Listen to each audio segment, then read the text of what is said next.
Okay, so greetings everybody. My name is Awasa. I'm Assistant Director for Academic Affairs at the African Studies Center at Michigan State University. And this is I Am Africa, our weekly seminary series. Today we're having a hybrid event and it's a little bit loud, but we'll figure it out. Uh, we're very happy today to have with us Dr. Michael Daramola. And before I pass it over to him, a brief introduction. Michael Daramola is a full professor and head of Department of Chemical Engineering at the Faculty of Engineering, Built Environment and Information Technology, University of Pretoria, South Africa. He is a chartered chemical engineer with the Engineering Council of UK and a COREN-registered engineer with the Council for Regulation of Engineering in Nigeria. Michael is an NRF C-rated researcher since 2017 with a sustained record of research productivity and quality research evaluated and benchmarked by the South African National Research Foundation rating system recognized by peers. He is an internationally recognized scientist with more than 17 years of working experience at leading research organizations in France, the Netherlands, Singapore, Ghana, and Nigeria. His primary research, which is multidisciplinary and interdisciplinary, focuses on clean and sustainable energy and environment with major activities in the application of nanomaterials and nanocomposites in energy and environment and waste treatment and valorization. To date, Michael holds 2 patents. He has published 2 books, more than 15 book chapters, 160 papers in referred journals, index in ISI and Scopus. His work has earned him awards and recognitions such as inclusion in top 2% scientists in the world since 2021, finalist in the 2021-2022 NSTF 32 awards in TW Kambule-NSTF Award. I'm sorry if I'm messing that, Mike. Research category and in engineering research capacity development award category.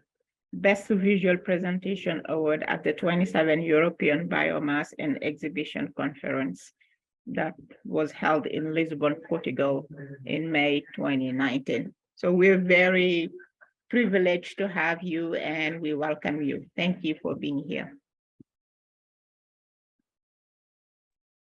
Thank you very much, Awa, for the introduction.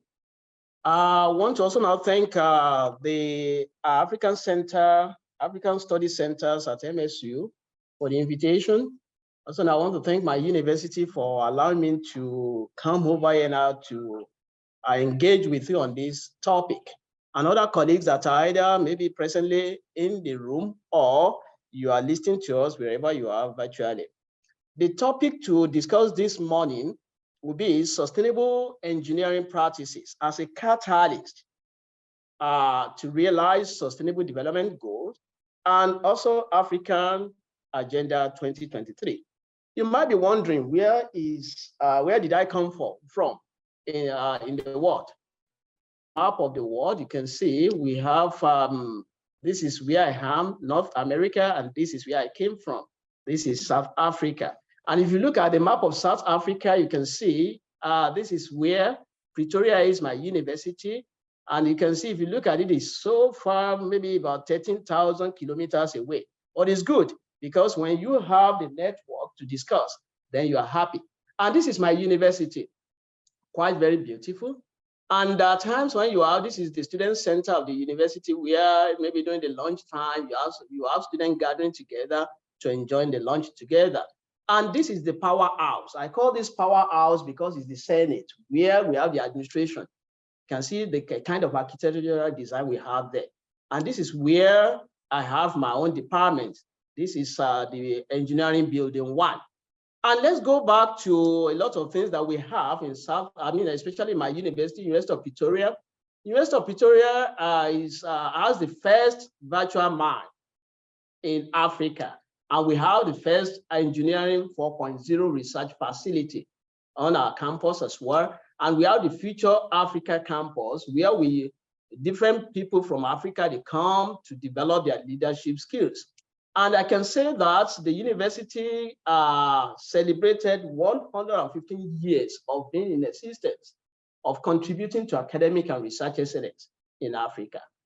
Looking at the ranking, I picked this one from 2022. You can see that the university is not doing bad as well. You can see different kind of rating agencies or organizations. You can see the position of the university. And even now the US News that's also now look at the best global universities, ranked the university in 2021, especially now my School of Engineering as the #1 best in South Africa, also in Africa. And let's go to my department, chemical engineering. The department is not also doing bad in globally. In 2022, the department was ranked top 300 globally, 4th in Africa, and among the first 5 in South Africa as well. And I want to also now mention that a lot of teaching, especially now training the young engineers, especially in the Department of Chemical Engineering, we do have, every 5 years, we have accreditation panel that will come, especially now the Engineering Council of South Africa. So we did the accreditation last year and we passed it, which means our degree is internationally recognized because EXA, which is Engineering Council of South Africa, is a signatory to International Engineering Alliance. And let's look at the mission. The mission of the department is that we are interested in building or in growing professionals to contribute towards African development. And we do this by being excellent, innovative, and sustainable in our teaching, research, and human empowerment. Let's look at that. I've discussed about, I've made sure that you understand something about where I came from, my university. Let's look at the problem that we are facing globally. Energy crisis, that's a serious problem we are facing. Even in African countries, a lot of issues regarding that. And another thing we look at it now is what? Is the issue of, is still under the energy crisis, looking at the causes of the energy crisis, at times look at our infrastructure that are damaged or worn out and they need to be replaced. Aging infrastructure could be the problem that we have that we never looked into. And the environmental crisis, which we know, recently now there's been, although there could be natural disaster like it happened in Turkey, and also now in some other African countries where you have natural disaster, maybe erosion, and kind of things like that, because we have disrupted the ecosystem. Another thing is this issue of the global warming. We all know that, we are even thinking that, well, if you are not very careful, the global temperature might increase by approximately 2 degrees. And if that happens, then it means that we are prone to a lot of issues of drought, flooding. There's some experience, even in Somalia, which we know currently. And our economic crisis, I know it has been an issue now globally, especially now, recently now that we had the COVID, we are just getting out of the COVID. We have faced all the global pandemic that we have now has led us into this economic crisis. Then it means we have to look elsewhere. We have to make sure that we make ourselves sustainable, our environment to be sustainable. And economically now we have to be sustainable, having understood what our problems are.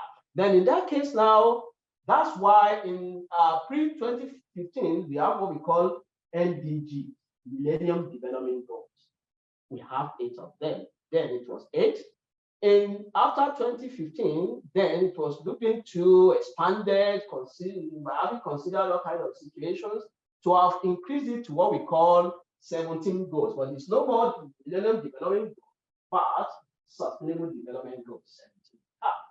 And in 2013, when the organization, or I would say African Union, or which was formerly Organization of African Unity, celebrated the Golden Jubilee. The Pan-Africanism came together to look at, let's focus ourselves on how to make Africa sustainable. Indeed, the African we want. That has been the priority. And in that case, there has been 7 aspirations on the agenda. It's called African Agenda 2063. We have put forward 50 years to achieve these 7 aspirations. One of these aspirations is to build a prosperous Africa based on inclusive growth and sustainable development. And that's why I titled, or I looked into this sustainable development from the engineering perspective. And we look at it that, well, everybody is talking about Industry 4.0, Industry 5.0, Society 5.0.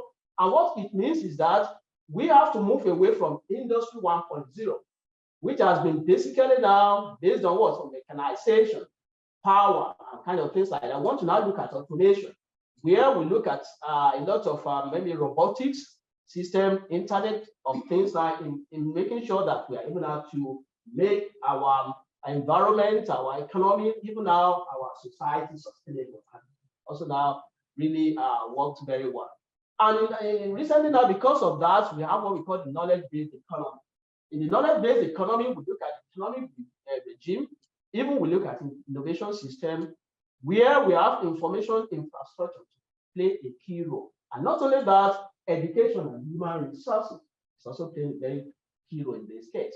When we have considered that, then it is high time we shifted from what we call the linear model of economy to the circular economic model. And when we look at it now, under the linear model, you have the resources, yes, which is maybe just under industry 1.0, 2.0, 3.0, you produce your resources, the product comes out of that, you use it, and you discard.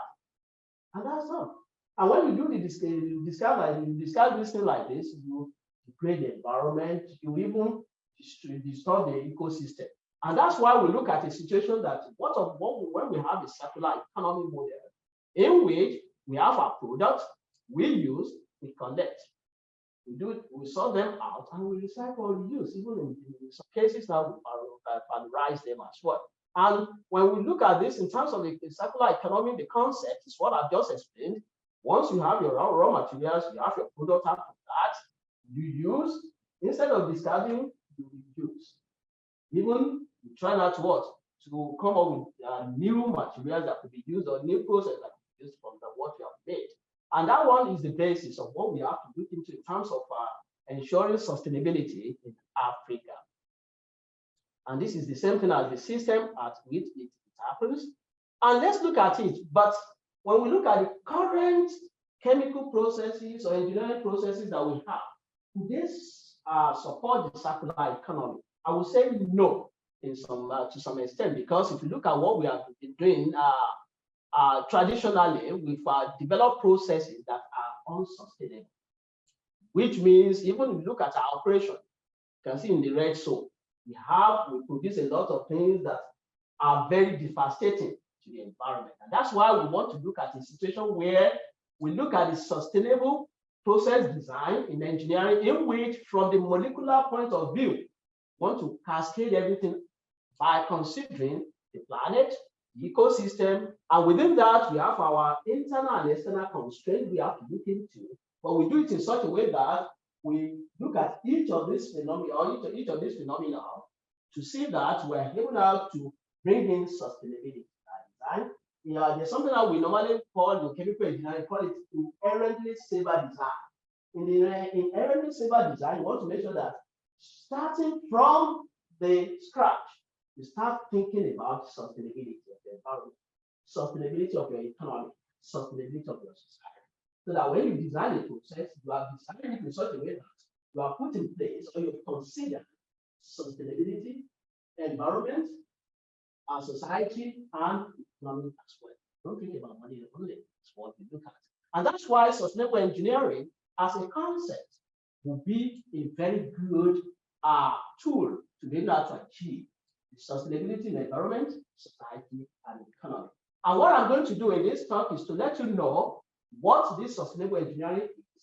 And also now highlight some of my key research areas in which I've been able to apply this sustainable engineering in terms of coming up with different kinds of products and process that will eventually, if developed to the commercial scale, could pave the way for sustainability in Africa. Sustainable engineering, simply engineering for sustainable development. Engineering for sustainable development. You know what engineering is? If you don't know, I will tell you. Engineering is just like the application of science, fundamental science. Got it. In the fundamental science, you know, you have physical, you have biological, you have people now environmental. So you study the fundamental. So engineering comes into applying this concept into ensuring that you have energy, you have material, and when you have energy and material, these two things must be very, very available sustainably for mankind. And that's just simple explanation by engineering. Then when you do that, which means what now considering the sustainable development, you want to make sure that you use an engineering concept that is going to apply the fundamental knowledge that you get from science in such a way that you are going to develop either a product or a process that will consider the sustainability of your environment. And that's the issue of looking into that. And when we look at that, you look at this is what we do. You have the principle of sustainability. That one must be the umbrella. That's the umbrella of everything you want to do. Under it, you have to think about your sustainable design. Then you have to think about sustainable engineering. Then you look at the technologies that you are going to apply that sustainable engineering, which is going to give you processes and products. And that one cascade into the stack that we must always look at. And which means engineering in context, engineering with a conscience, engineering for a finite planet, and engineering for an indefinite future. Which means we want to consider something that in the future we have next generation to still make use of what, or to live peacefully and sustainably on this planet Earth without destroying that. And we have to start thinking about that from the outset. And we look at it in terms of look at what we do in the traditional engineering. We only consider object or process. We don't consider environment. We don't even think about the people that are going to use. We are interested in getting the material and interested in the problem, manage, drive things at that time. And when you look at it, we look at focuses on the technical issues. We want to solve the immediate problem. We don't think about what will happen next 10 years. Let's solve the immediate problem, let's make it happen. And that's under the engineering 1.0, 2.0, 3.0. That's what we've been considering. Then we don't even consider, we at times we consider the local context, not regional context, even not global context as well. So we assume others will deal with the political, ethical, and societal issues. Let's do that. Let's make things available for people. You deal with that. That's what we consider. But under the sustainable engineering approaches, we want to look at, we consider the whole system. We consider both technical and non-technical issues, and we see how they are well interrelated. We even consider the global context, not only, and we want to acknowledge the need to interact with experts in other disciplines related to the problem. And that's what we need. So, which means to look into that, to bring sustainability in Africa, we have to what holistically sense. At times, we want to design for sustainability. You want to design for this, what we call it multi-life cycle analysis. What does that mean? When you have had a product, you are using the product, even before you design and produce the product, you should think of what will happen at the end of that product. So that when the product is, you are done with it, the end use of that product, what are you going to look at? It's a lot of people are looking into that life cycle analysis, which is part of what you have to be thinking about. Then we consider, we look at sustainable engineering practices. Let's look at this. This is where we have currently, this is what we do in engineering. This is current function of an engineer. They look into this. They do R&D, commercial, they do a lot of things, leadership, kind of things like that. But when we look at this one with blue, you can see a situation where the innovation opportunities are there for us, where we can think and expand our knowledge. Although we look at the current thing we do, then we bring in a lot of opportunity Then the green one here now will show us where the proposed path to achieve this innovation. Blue tells you that this is the region where innovation will come.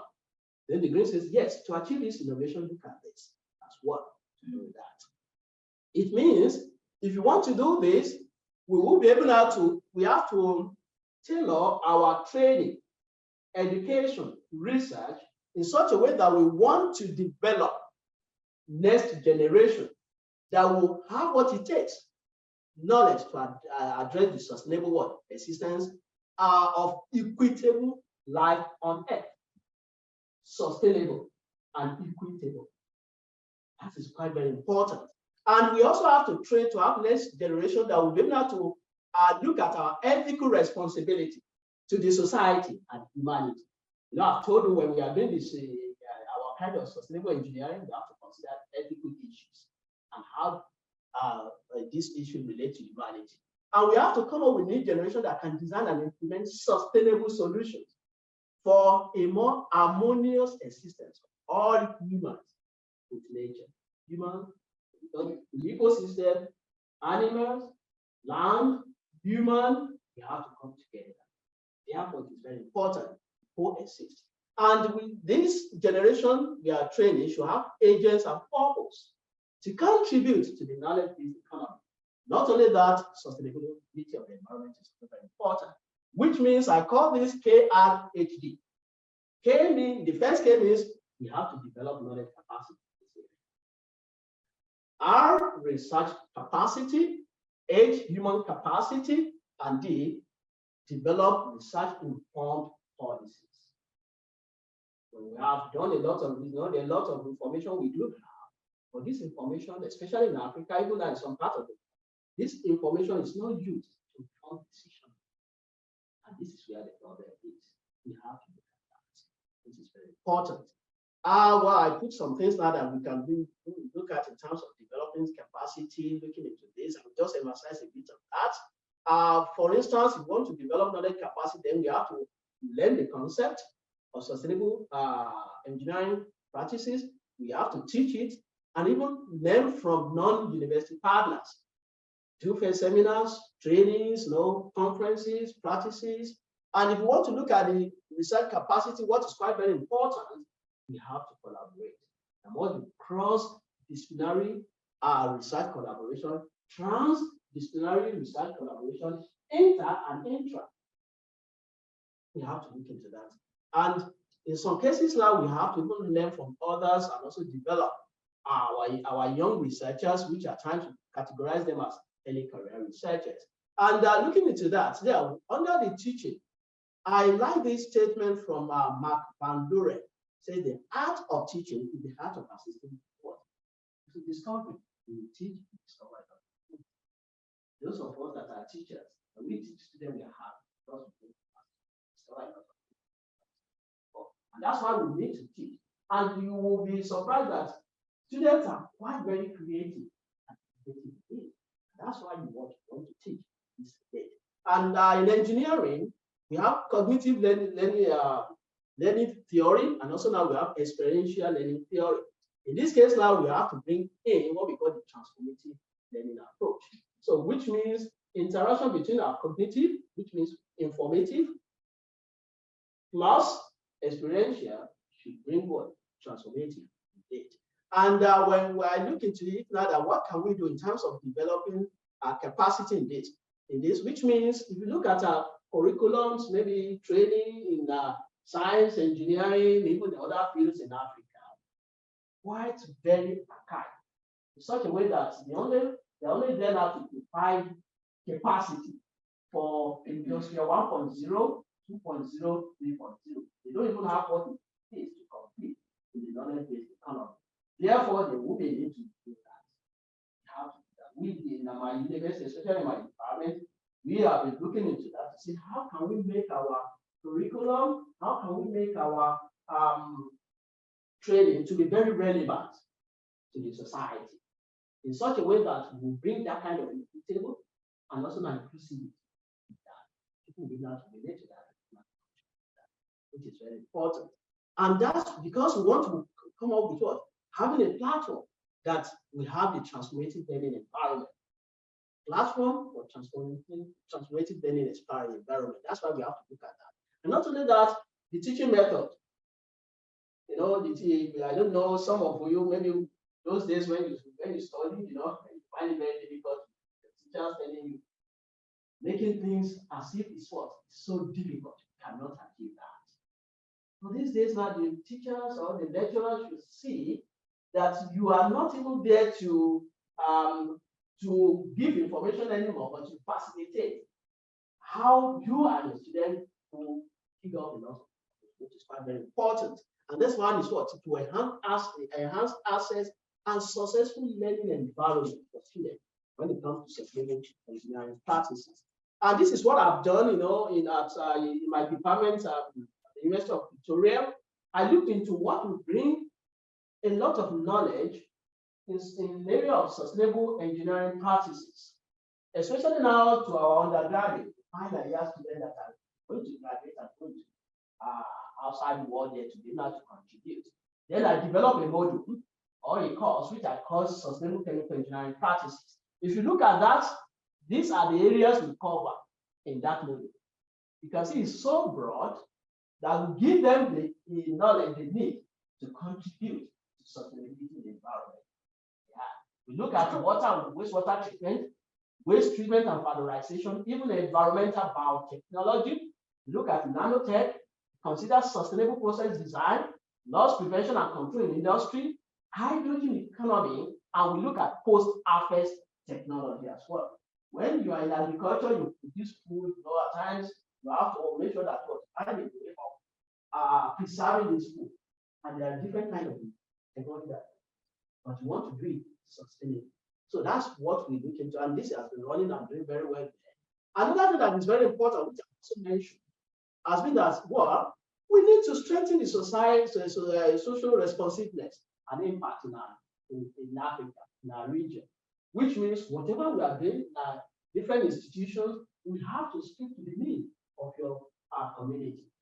Try to find out, do a survey to say what are the hidden needs of this environment and even future needs as well, so that you can package and develop a curriculum that will suit the need of the people in your environment. That's why I put it, what you want to say, what they are interested in. If you are saying something that they are not interested in, it's this is what I've discovered as well. Relevance is very important. The people, a lot of things we've been discussing about this artificial intelligence. Artificial intelligence, people have been looking at chat GPT, you know, chat bots, you know, new things, new tools that we have, but it's much more than that. We have even now big data and analytical tools that you can use. But I want to bring this one out to say, artificial intelligence at the core, logic, uncertain reasoning, decision-making, planning, temporal reasoning. Even we'll look at what? A lot of things, cognitive science, knowledge, representation, research. These are the things that we can achieve when we apply artificial intelligence, which is quite very important. And what it means is that it's just a technique in which computers mimic how the human intelligence using different kind of things. That's it, which means you make it faster, and that's what led to robots, robotic science, where you want to have a kind of a device that will mimic being able now to do some things that human should do as well, which is quite very important. I've mentioned this. It's very important as well that we can look into. And when we apply this in artificial intelligence, when we are teaching students, it makes education available at any time to students. So which means they may not be restrained to a kind of a classroom. Can be anywhere, and they're still learning, and they're interacting, and they're also getting something in the area of that.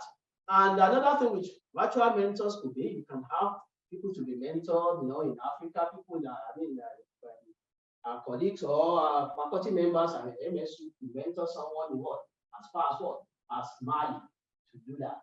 They also have kind of connection with that, which is quite very important. Another thing that is very important is to look at how do we strengthen the research activities and collaboration.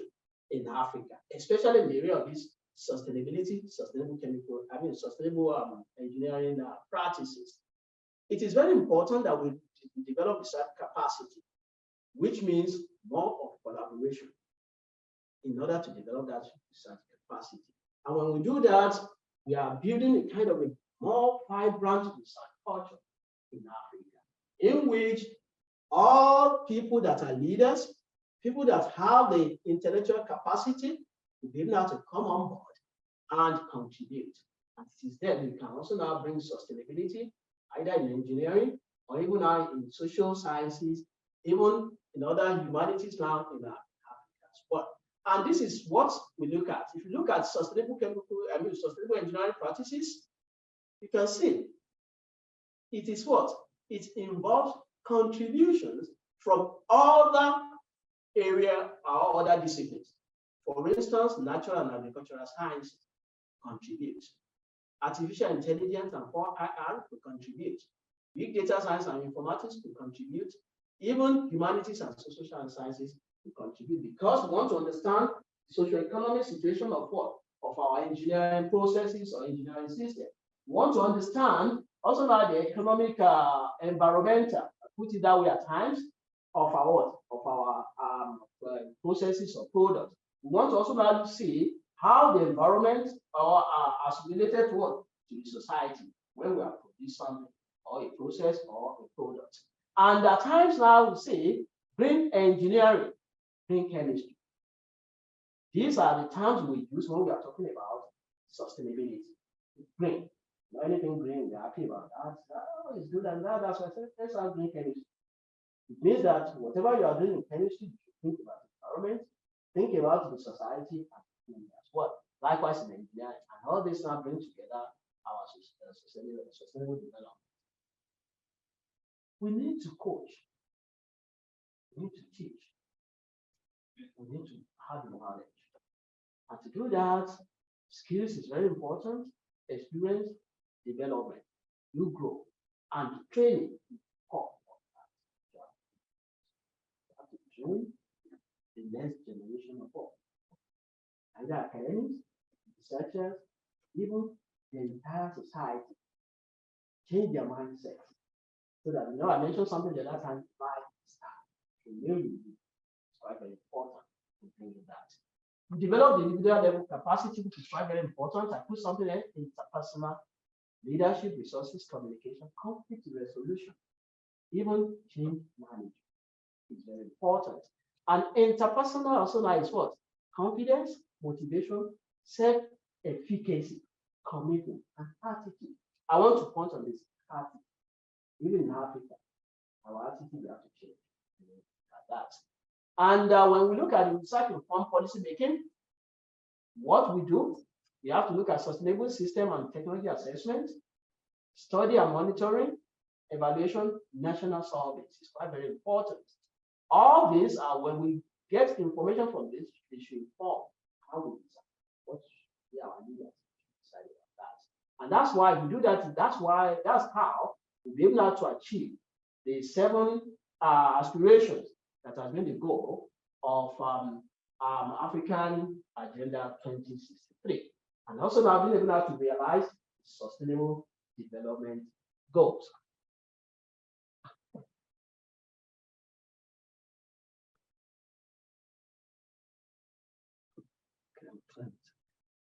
So this is what I've presented a lot of concepts around that, but what do I do in my research? How have I been able to contribute to these concepts of sustainable engineering practices?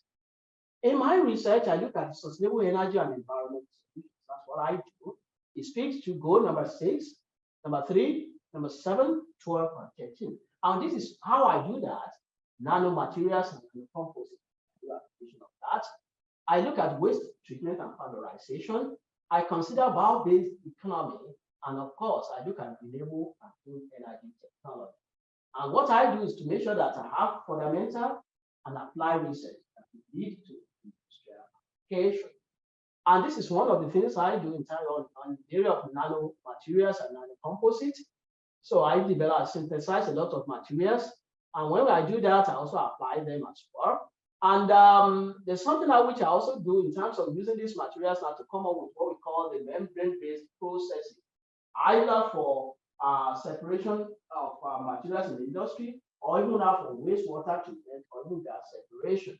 So I developed that a lot. And the reason behind that is this: process intensification is one of the key concepts in sustainable engineering practices. And what it does is that it looks at, like we have these chairs in this, we can all sit down. Let's just look at it as a process.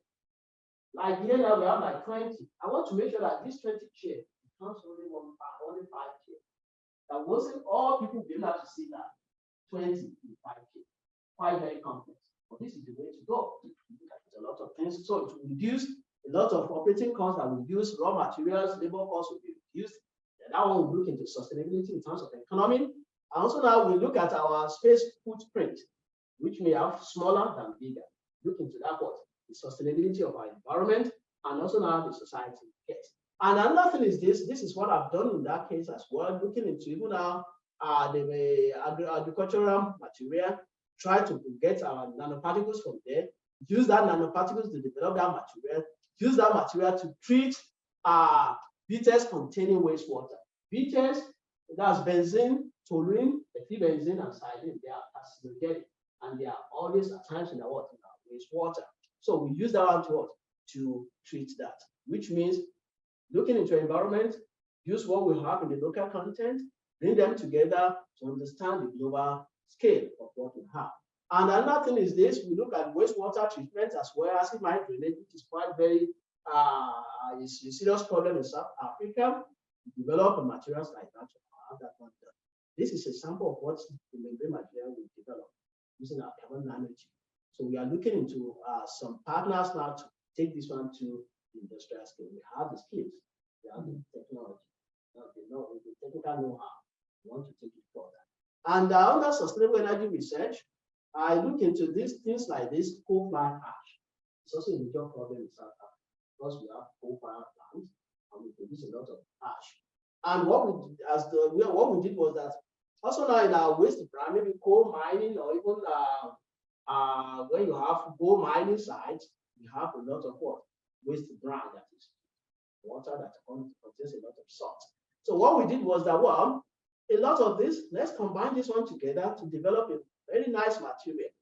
We have this as what we call sodalite, which you can use as catalyst. We developed that from that, and from that, we also look at now the waste animal fat from our slaughter slab. South Africa, we enjoy a lot of meat, and we have a lot of what from this waste. So we look at how can we, instead of killing these things, let's try to get something useful from that. We produce our materials from 2 waste streams. Use that one to treat another waste stream and to produce our biodiesel, which is a fuel. And a lot of things like that. Another thing which I will also share with you is looking at our incandescent bulb. In Africa, most of us are recently now they have this LED, ECO. ECO is not that ECO. They are still using the tungsten filament, which is not that very good as our carbon nanotube or carbon nanogel. So what we did was to develop a carbon nanogel from waste, and what we consider was we have our methane. Methane in some African countries like Nigeria, when they do in the official field, when you have gotten your oil, then you have a little bit of methane. Methane is one of the greenhouse gases. You burn this methane.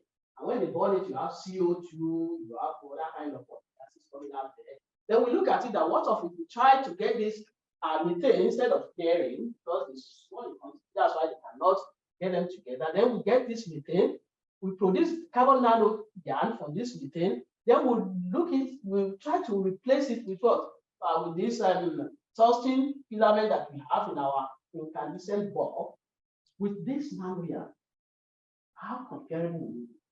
We look at the advantage of that carbon nanogel. It is able now to what?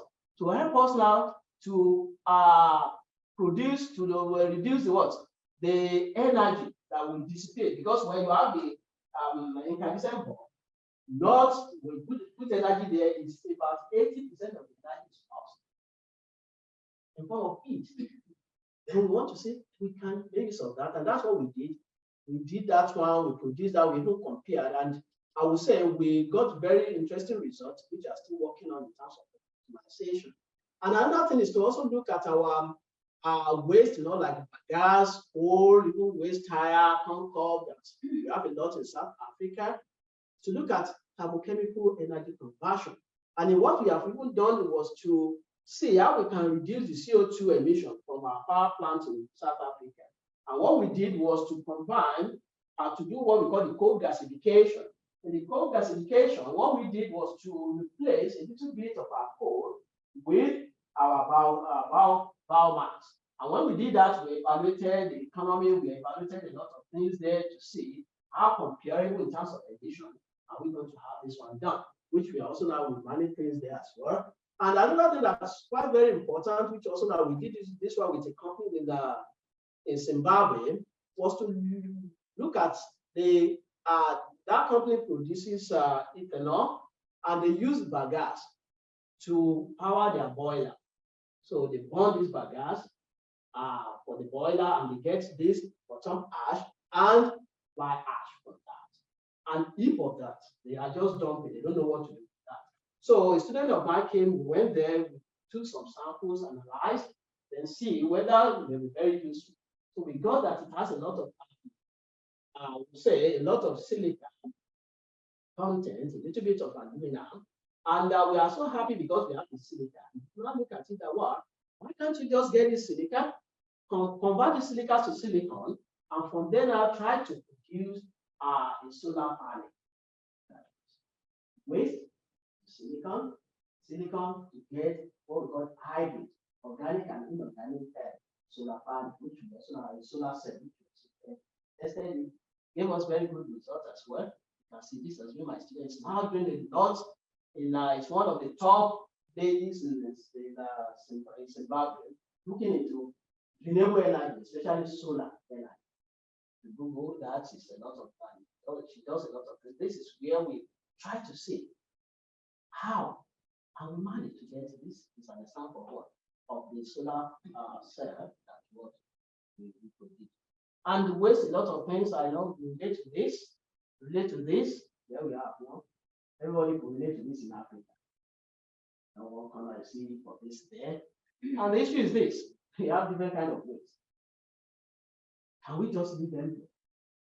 They are not good in the environment. Society, people that are living there are just not the poverty of the. It's not. So we look at that. Now look at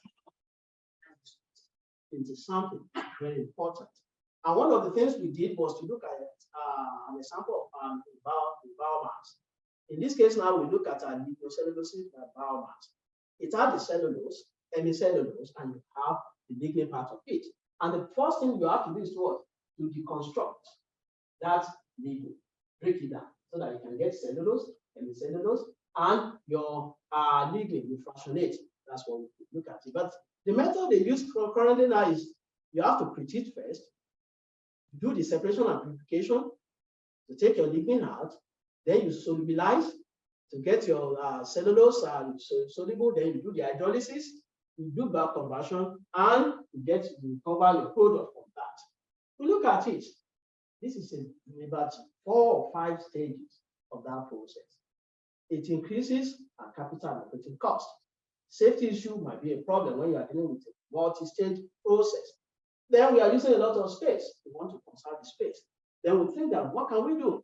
Let's apply what we call our process intensification, which is a key concept in sustainable engineering practices. And what we did was that we want to combine pretreatment and back conversion in one unit. Very complex.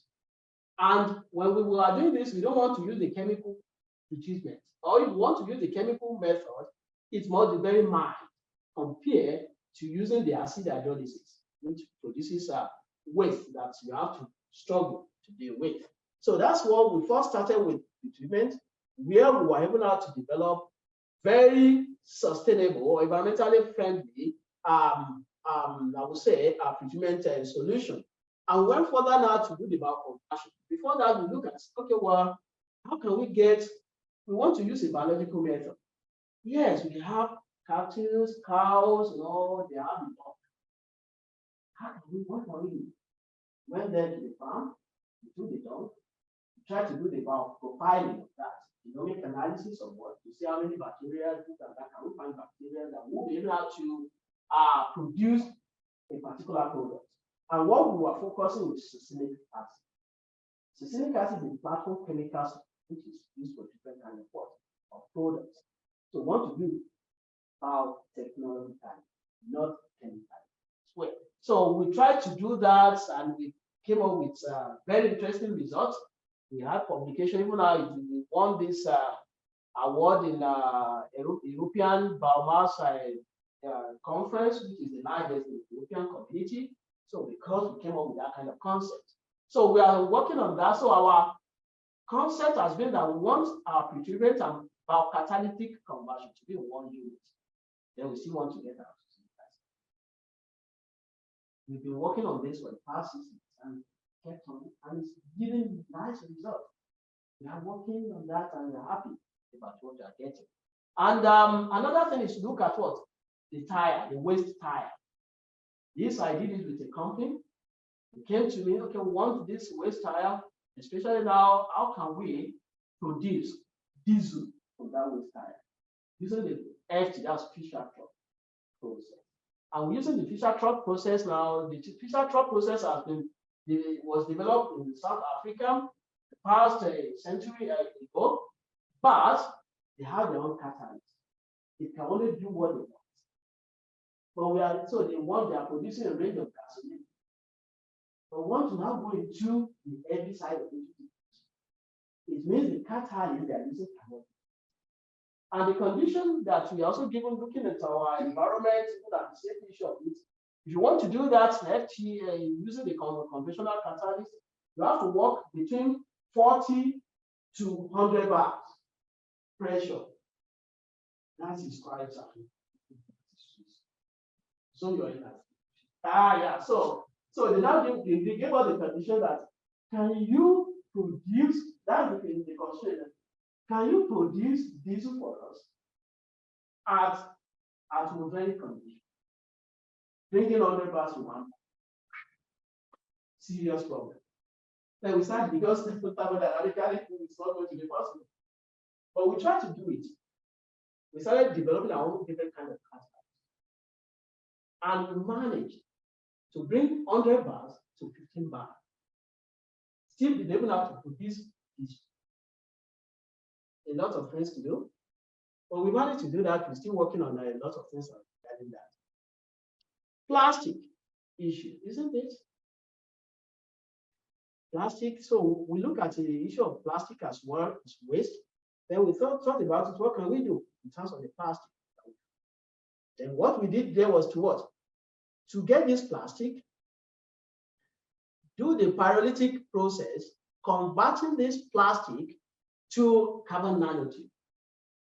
Then use that carbon nanotube to develop a nanomaterial.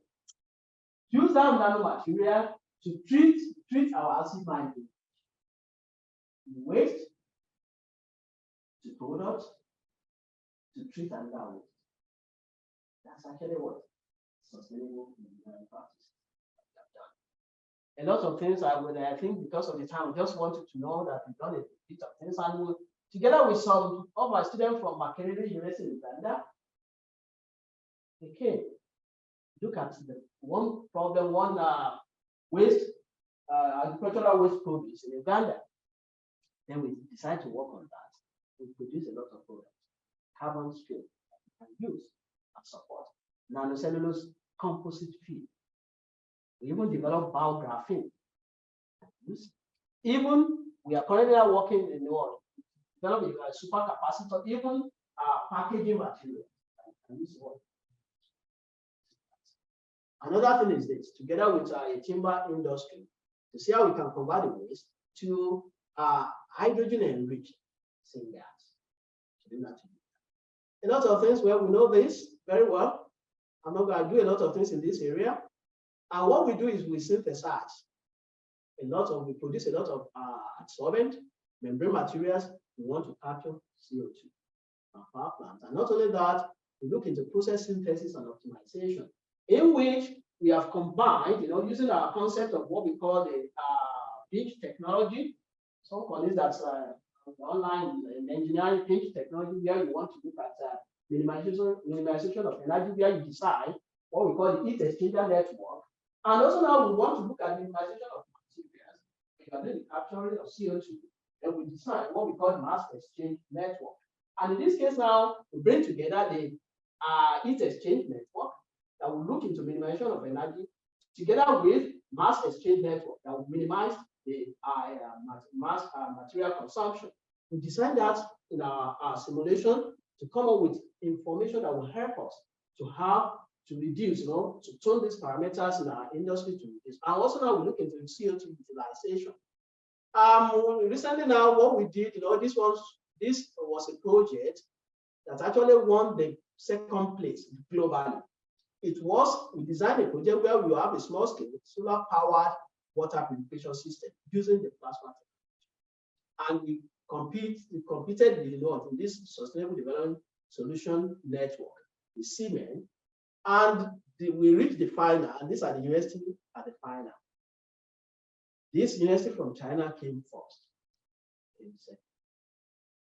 and we are still working on taking this to the next stage. Come on with that. I did not for it. So in terms of capacity, knowledge capacity, I've been able to also contribute a lot. You can see this one. I don't know whether you can see that one very well, but I think more than this, which has been mentioned in my citation, and I have a book, which I also now I produced together with some colleagues. This book was published in 2020. It says valorization of biomass to value-added commodities, current trends, challenges, and prospects. I've been able to also contribute to the human capacity development in sustainable engineering practices. To date, I've had close to 50 masters and PhD I've completed, 14 postdoc. I still have currently now I have about 30 students under my own supervision, and also now other students as well and postdoc. And they've been able to win several awards, and I've been able to generate greater than 12 million rand, which is about $1 million in US currency. And this is what I've been able to do. I'm always interested in seeking knowledge, going for more to enhance my intellectual capacity. And this is what I've done. And this has led to some awards, which have been also now mentioned. And I want to also end with this. I was looking at the UNESCO report 2021, which has been the first report on engineering by UNESCO. So the COVID pandemic has accelerated the call, urgent action to deliver on sustainable development goals, while affirming the relevance of engineering to sustainable development. Not only that, fostering engineering development by the joint effort of government, academia, industry, engineering organization, and civil society, quite very, very important as well. Another thing is that we have to also look at what engineering education and capacity building is the key to enabling engineering for sustainability. It's not enough. Engineering itself needs to what? To transform. We have to transform engineering. That's why I mentioned about what? Curriculum as well. And research are what? I look at this now. When you look at the research fund globally, they are no more what? On the discipline based anymore. They shifted it. They want global fund. And that's why the world leading research has come to what? To increasingly what? Collaborative. And what? And so you cannot beat it. We have to put all irons on the deck to make sure that what keep this going. And that's why our university leaders must find for that. Think, change the mindset. Mindset to see something very important. I want to also now mention this. Franklin the 32nd president of United States. I got this. Says what? Men and nature must work hand in hand. The throwing out of balance of the resources of nature throws what? Out of balance. Also the life of men. You understand that? Unsustainability will also give men unsustainable environment, economic, and society. We have to embrace nature, work hand together, collaborability. That's why we have what?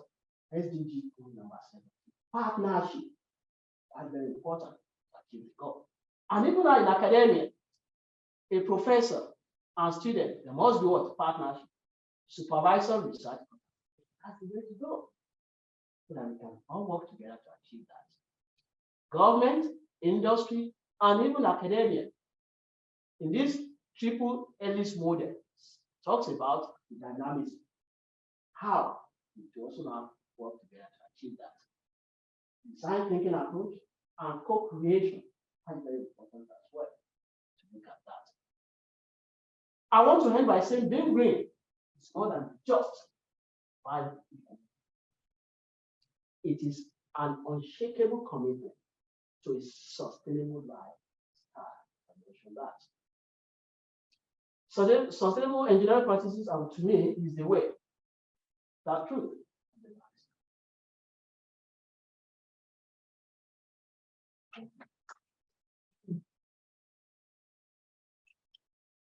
Thank you very much, Dr. Daramola, for a very timely and interesting presentation.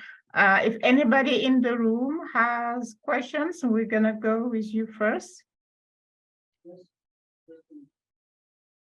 Okay, for the answer, maybe the man wants you in camera for Yeah, answer. Thank you. So my question is, we know that business is out for maximization of profit. Yeah. And what you're presenting is excellent and wonderful, but from a business perspective, somebody's thinking, I don't want to hear this. And also government sometimes is not very quick to be an effective arbiter between knowledge and practice, between knowledge and business. You just ended with the idea of collaborability. How far do you see African governments or any government anywhere pushing business to collaborate with this very progressive approach to production? And then the second part of my question is to do with culture. African culture, in essence, really focuses or valorizes, to use your word, the recycling and reuse of things. Africans tend to recycle stuff that elsewhere is thrown away. They find other uses once it's done. I wondered how that factors into this engineering model. Thank you very much. Your questions are quite very, very relevant. Let me discuss about the first one. Naturally, human beings are selfish animals. That's the way we want to drive one agenda, and especially now, we want to be capitalistic. You want money, you want money. You don't care. That's what I do. Discuss about unsustainable engineering practices. You only consider one area, money. And that's the problem we have. And to address that, we need very good leaders that are not selfish. Now we have to consider that we need look into, look at let's keep aside the natural disasters. Let's look at unnatural disasters, which has been because of our own selfish gain. Flooding will happen in some places because the drainage systems are blocked. People are, even when they are constructing or building roads now, they don't think about, because of their own gain, take from that. They will not do a very good job. South Africa seems to be saying, no, our politicians now, when they built the power plant, the second one in the UK or whatever like that, they have to build one. They use well, they use some, I would say, some standard material. Why? Because it was highly inflated because they make money from the output. And see the problem in South Africa is so we need someone as a leader in Africa that has that vision, that is not selfish to drive. There was a time I was discussing with a colleague, and I said, maybe we need, with a colleague in the MSU somewhere, I said, maybe we need what? Someone that is, I call it, that is an autocratic, that is a dictator. Maybe that's what we need. You know, a dictator in Africa will not look at it, do like this, but very visionary. With that, it's going to drive. Look at Singapore. Singapore was there somewhere in 1990. Look at where Singapore is because there was a dictator. Around for 10 years, everything's stabilized. We need that in the mindset. Yeah, just Yes. to add one point. Then they say, okay. Yeah, the meaning of this sustainable engineering is something for human centered. So first we need to create awareness. That's the first. In my case, for example, we take in my industry, we have sustainability workshop together with to 7 technical universities. Sorry, so just maybe speak up so the mic so people would like to. Yeah, that what we have did is we have invited also to have options for this. The two ministers from health minister and from the and already participated option. And then thus the main issue was raised was about the sustainability of water as geography. It's a very interesting thing. Every business person they need what they want. So that's we need to work on. So it will not become so one solution is just it should be human side. And the second point is still we did not decide, but there are two things. It should be like a course, one course. It should be incorporated in every engineering department. Or can it be a sort of short time? Or can be started as a postgraduate? So still we are but first let's teach our students about this sustainability. Anyway, this engineering is inherent to continue resource consuming. That's why we are too late, but still we have the time. So we need to work on the human side. Yeah, thank you very much. I think I ended it with should be what our lifestyle. And lifestyle should start from the cradle. Even right from a kindergarten in school, we should let them know that concept. Start putting it in our curriculum, so that by the time they are growing up, it has already become their own lifestyle, and they're used to it. And to your second question, you can see, well, we have this, isn't it? They've taken enough. Even this is this nice building, see where they are putting this. They have that of taking off, we keep things that no, even some people keep a lot of things for years because they don't want to throw them away, okay? But the issue is this, see this heap of what? Of resources here. We can keep, we have that culture, I agree with you, but there are lots that we are not even out that are going into ways that we don't think of making use of that. And that's what we have to also consider. And when we see a situation that a lifestyle that you have trained a child, that please don't waste things. If you can, the quantity you can eat is what you provide for yourself, and think of others that could not, so that you can give instead of wasting, give to others. You know, so with that, we have to reduce.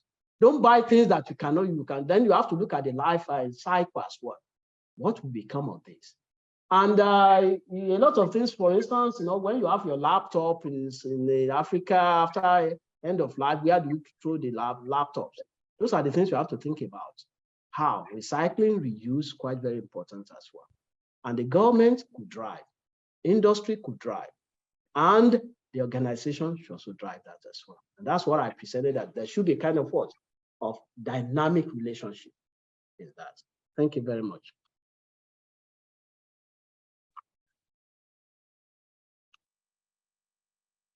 Anybody else in the room has questions? Yes, please. So yeah, so Leo Zulu, so thanks very much for this very timely presentation as well. This is in Africa, as we are talking about 2063 sustainability is very much part of it. We really need to use science. We can't really do it without engineering. So I like the way it's holistic, the use of waste, recycling and all that, and then thinking about integrating it into our curriculum. Training system. So this is a very good point. And I was here at MSU, we are playing around, and there's a colleague of ours, I don't know if he's listening. We are looking at a project that's looking at the Ubuntu philosophy. So, and then when you are talking about science and human-centered science, I was wondering what role we can use the philosophy of Ubuntu on African setting to inform how we do sustainable. So what shape would it take and how would it go? So then on the African continent, we are contributing a typically African philosophy to how you conduct science, so it's beneficial to everybody.